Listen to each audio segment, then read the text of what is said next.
একটা গ্রামের রাহিম নামের এক যুবক। সে ছিল চরম অলস, কোনো কাজ করতে তার ভালো লাগতো না। সকালে ঘুম থেকে উঠতেই তার মন চায় না। মা ডেকে ডেকে বিরক্ত হয়ে পড়তো। মা বলতো, রাহিম একটু উঠেও দেখ, সূর্য মাথার উপরে, কবে মানুষ হবি। রাহিম হাই তুলে বলতো, আহা মা, আর একটু ঘুমাই। ঘুম না হলে কাজের মনই হয় না।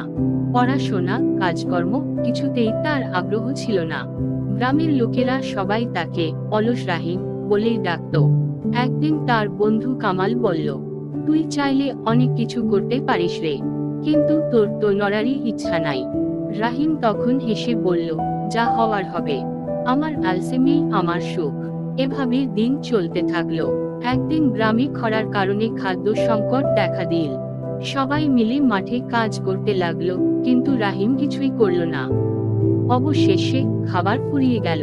তখন সে কারো কাছ থেকে কিছু চাইলে কেউ আর তাকে সাহায্য করলো না।